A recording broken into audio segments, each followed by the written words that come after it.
Hello, good afternoon, everyone. I made this video discussion because I know some of you are having their face-to-face classes for their laboratory courses. Then it may be a problem to some of you that, as we know, that some of the places dun sa school natin has no internet connection at all. So I just made this video discussion so you may just watch it at your most convenient time, no? Okay, so this is just a continuation ng discussion natin the previous two sessions. We have now yung root finding, particularly using bisection and Newton-Raphson method. Now, for the last method ng iterative methods, we will be using secant method. Okay. Yung secant method, guys, this is in open method na without derivative. 'Di ba yung sa Newton-Raphson, yung formula nyo noon is equivalent nung x sub n plus 1 is equivalent to x sub n, okay, minus, ano yung gano'n yun? Diba? F sub x sub n all over the first derivative of your function, then you evaluate it by x sub n plus 1. Okay? Now, based on our examples yesterday, madali lang yung mga functions na binigay ko. What if we are given with function, then nalimutan natin yung derivative? Okay, that would be a problem, tama ba? Kasi with Newton-Raphson, dapat makuha mo yung derivative, no? Makuha mo yung derivative before ka makagamit ng Newton-Raphson.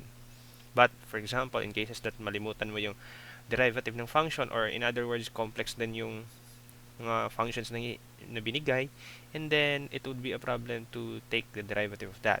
Now, in cases like that, dito na dumating, or this is where secant method kicks in, okay?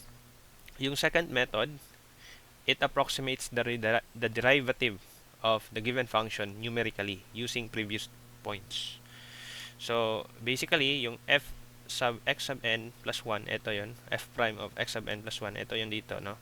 It will be approximated numerically with this function or with this formula.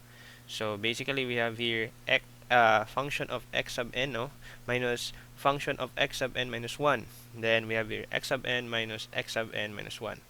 So usually yung x sub n, okay, already given na yan. So these are your initial guesses. So basically x sub n minus 1 and x sub n are your initial guesses. Okay, same thing nung sa bisection method, 'di ba? We initially guessed that interval, no? So in between 1 and 2 sa yung problem natin na x cubed minus x minus 2, di ba? So we initially guess an interval 1 and 2. Basically, this is your This is your x sub 0. Ito naman yung x sub 1 natin. Or in other words, this is your x sub n minus 1, wherein yung x sub n natin is equivalent to 2. Ito yun. So 1 minus 0, 1, that is 0. So magiging initial guess first and the second initial guess. Okay? So basically, yun, meron tayong ibibigay na initial guesses. Ito yung mga initial guesses. Okay? So, plug in lang natin dyan, and then we will also be evaluating the function with x out is equivalent to x sub n and x sub n minus 1. Okay? So, basically, ang mangyayari sa ating Newton-Raphson method will be like this one. So, from here, no, magiging x sub n plus 1, yan yung roots natin, no, na we need to determine. That is equivalent na sa x sub n, okay, minus, okay. So, we have here f of x sub n, no, ito, yung f prime of x sub n plus 1, ito na yung gagamitin natin. So, that is f x sub n, no, minus f of x sub n minus 1 all over x sub n minus x sub n minus 1. So, in other words, ito, pwede natin ilagay dito sa numerator. So, we have here x sub n plus 1 is equivalent to x sub n, okay, minus, okay, f of x sub n. Then, we will be multiplying it by, ito ang una natin, x sub n minus x sub n minus 1 all over function of x sub n minus function of x sub n minus 1. So, ito na yung magiging working formula natin for secant method. So, you might argue that, sir, mas mahaba man ito compared sa Newton-Raphson. Yes, mas mahaba siya. Pero this is a numerical solution. Not, it would give you It will save you, no? It will save you if I will be giving you a complex function and then nalimutan yung derivative na nun. Because with Newton-Raphson, you need to analytically find the derivative pa. You will be using calculus. But with this one, yung second method, okay, this is an open method without derivative. So, mas madali ito. Okay? As for me, mas madali ito. So, it replaces the derivative in Newton's method with this approximation. So, ayun. Ito na yung magiging formula. Okay, ito yung derive ko kanina or manipulate natin. Okay? So, ito na yung magiging formula natin for the second method. So, no, yung mga iteration natin. Okay, siguro we'll illustrate some example, no? Okay, but before that, we'll have our same algorithm natin. So, you will be choosing two initial guesses, but in our problem, okay, I will be giving these two initial guesses, ha? Para uniform din makuha natin na roots. And then, apply iteration formula. Okay, ito yung formula natin for iteration, ha? And then, for the last step is continue until convergence. So, continue until yung x sub n natin, okay, x sub n plus 1. Okay, if we will evaluate it with x sub n plus 1 of the given function, that is approximate to 0. Okay, continue until ito ma-achieve natin na criteria. Okay, siguro sample problem tayo. So, we'll be using the same example, no? So, expected natin na roots for this one is about 1.52 something, di ba? Okay, so sige.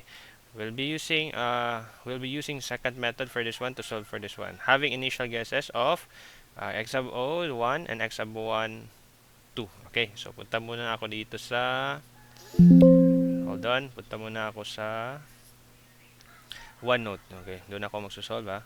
So, but first, I will just take a screenshot of this one. Punta tayo sa OneNote. Hold on. Okay. So, we have here, so, punta tayo sa BME224, then root finding second method. Dito natin lagay yan. Okay, so this is our problem, di ba? Okay. Now, okay, let us first write yung iteration formula natin for what do you call this one? Iteration formula natin sa a second method. What was that, guys? Hold on, ha. Okay, that was equivalent to, okay, sorry, so that is x sub n plus 1. Yan yung value ng x natin, that is x sub n, ito, and then minus f of x sub n, and then multiplied by, so diba, that is, okay, x sub n minus x sub n minus 1. So, dito din, f of x sub n minus f of x sub n minus 1. Okay? Tama ba to? So, let's check, no? So, let's check if tama ba yung formula natin. Yeah, tama naman. So, para madali niyo ma-memorize, no? You just think na kung ano yung mauuna na x sub n dito. So, di ba, una yung x sub n. So, sa denominator, mauna din yung evaluation natin ng function wherein yung x is equivalent to x sub n. Okay? So, yan yung magiging formula natin. So, in other words, okay, kung i-plug in natin yan sa calculator, yung x sub n natin would be equivalent to, eto magiging x, no? Minus, okay, f of x. So, ano yung f of x natin? Ito yun, di ba? So, that is x cubed, okay, minus x minus 2, no? All over, multiplied by, okay, etong x sub n, that is your x now, and then yung x sub n minus 1, siguro, ipagpalagay natin, that is our a, no? And then, we have here, f of x sub n, that is equivalent to x cubed minus x minus 2, okay?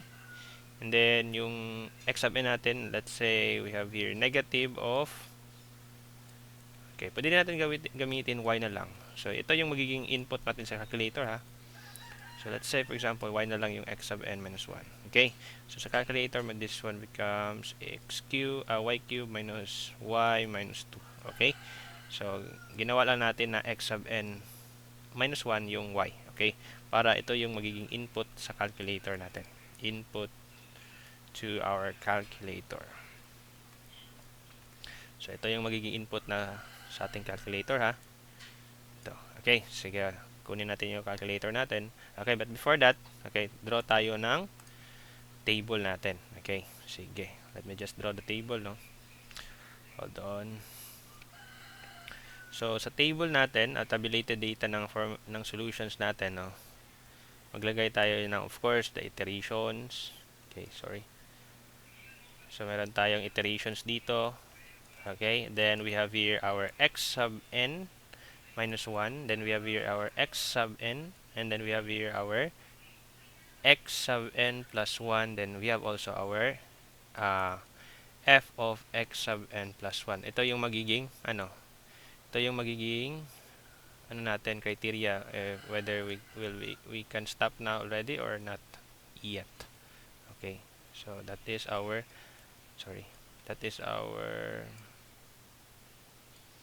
okay, ito na lang. That will be our criteria. Okay, hold on. Sorry. Yan. Okay, so I think okay na to, no? Then we'll just create some parallel lines, no? Para sa ating iterations. Okay, let's start with the iteration number 1. Okay. Now, yung x sub n natin, again, ano yung initial guesses natin? Okay, ito. So, x sub 0, that is our x sub n minus 1, that is actually 1, no? Yan, yung 1. Then yung x sub n plus 1, that is our unknown. Ito yung gagamitin natin for this calculator. So, basically guys, basically, ito yung magiging x natin, no? This will become our y, this will become our x. So, based on this input natin sa calculator. So, punta tayo muna sa calculator. Kunin ko lang, ha? Kunin ko lang yung calculator natin. Then, we have here, this one, no? Hold on, ha? Okay. So, ito. So, gawin natin, lagay natin sa calculator yan, alpha x minus ito. Okay, that is alpha x cubed. Okay, minus alpha x minus 2. Okay, and then that is multiplied by x minus alpha y. Then we have here x cubed. Pagtyagaan nyo lang guys ha. Minus x minus 2. Then minus, kuha tayo ng parenthesis. Then that is y squared. Y cubed pala. Y cubed minus y minus 2. Okay, so yan, and then I think okay na yan. Then calc tayo, yung value ng x would be 1. Okay, yung value ng x sub n, ay mali pala, baliktad, sorry, baliktad. Okay, balik tayo ha. Yung value ng, okay, calc yung x natin, ito yon 2, diba? Then yung value ng 1 ay ng y is 1. Okay, so the answer for that is 1.3. Repeating yan, no, 1.33. So ito yung magiging 1.3333, repeating yan ha. So up to 6 decimal places tayo. Okay, as I've said. So balik tayo sa mismong equation natin. So copy lang natin yan, no. So wag niyo yung i-press AC ha. X cubed minus x, okay, minus 2. Okay, then press calc, yung gagamitin natin na value for x sub n plus 1, ito yun, 1.33. 1.33333 up to 6 decimal places. Okay, magiging negative. Okay, negative 0.96296. Okay, yan yung magiging value natin. For the second iteration, so ano naman yung magiging x sub n natin? Minus 1. So, ito na yun, di ba? Yung x sub n minus 1, since our x sub n, new x sub n will be this one, 1.33333. Yan. Yung magiging x sub n minus 1 natin is 2 na po. Ito na po. Okay? Ito na naman. Okay. So, therefore, okay, balik tayo dito sa ating equation. Ito, calc. So, yung x natin is yung 1.333, no? So, that is our x. Equal na yan. Then, yung y natin is 2 na naman. So, you would get x sub n plus 1 equivalent to 1.46. So, 1.4626. Okay, 2686. Okay, and then, from here, balik tayo dito. Then, calc, yung sagot na lang, answer. So, you would get, okay, you would get negative 0.3333, something like that, no? Okay, so, gawa tayo ulit ng horizontal line. Okay. Siguro, damihan na lang natin, no? So, gawa lang ako ng horizontal line, ha. Okay. Yan. Sorry. Got tayong horizontal line for our iterations. Okay? And then, okay, that's good. Then, balik tayo. So, magiging third iterations natin, no? So, yung magiging x sub n na naman natin dito will be equal to this one. 1.462686. Then, yung magiging x sub n minus 1 natin is yung previous. So, 1.333333. So, that is repeating. Okay? So, balik tayo sa equation natin, guys. Ito, calc. Yung x natin, again, that is 1.462686, no? Then we have 1.33333. Okay, the answer would be 1.5311. Okay, 1.531, sorry, 1169. Okay, 69, or we have here 70. So that is 6 decimal places. So balik tayo sa ating main function, then calc. So ito naman yung gamitin natin, 1.531170. And that is equivalent to, okay, 0.05862. 8, okay, 862 pala. 86298. So, almost na tayo, no? Almost 0, 0 na yan. So, for the fourth iteration, so, copy natin. Magiging x sub n. Ito yung previous, no? So, magiging x sub n natin would be 1.531170. Yung x sub n minus 1 natin magiging 1.462686. Okay? Then, balik tayo dito sa ating main equation for iteration. Then, calc. Yung x natin is 1.531170. And then, yung y natin is 1.462686. Okay? And that is equivalent to 1.52. Okay, 1.5209. Okay, 09. Okay, 26. So, balik tayo dun sa ano natin. Then, calc. Yung sagot na lang, ha. Answer. That is equivalent to shift eng. So, that is negative 0.000269. Okay, 269. So, wag niyo lang tignan yung negative or positive. Basta tingin lang kayo sa numbers of 0. Okay, so, almost, hapit na tayo, no? Malapit na tayo. So, this 5. Ito naman, magiging 1.520926. Ito, magiging 1.531170. Okay, then, balik tayo dun sa main equation natin for iteration. Calc 1.520926, and then we have here 1.531170. You would get 1.52. 1.52137. Okay, 137, 15213. Okay, 52137.6, no? Okay, then balik tayo dito. Calc, yung sagot na lang, answer. Then that is shift eng. Okay, ilang zeros na yan? 4, no? Negative 0.0000207. So, let's say for example, 6 na zeros yung gusto natin. So, magdagdag pa tayo ng last iteration. So, magiging x sub n natin is 1.521376. Then, yung magiging x sub n minus 1 natin is 1.520926. Okay? So, balik tayo dun sa iteration formula. Calc natin, 1.521376. And then, we have here 1.520926.